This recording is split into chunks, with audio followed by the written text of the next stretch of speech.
How to fix Discord's two-factor authentication problem.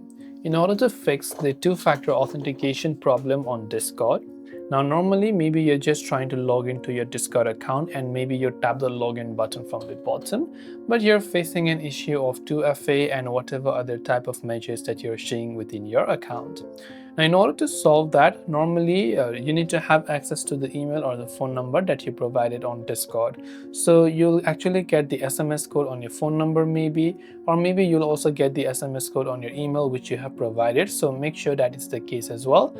And once you have the respective SMS provided, you will then be able to go ahead and then log into your account even when you have two-factor authentication turned on. If you had verified your passkey, you can also log in using your passkey or your other authenticator apps as well.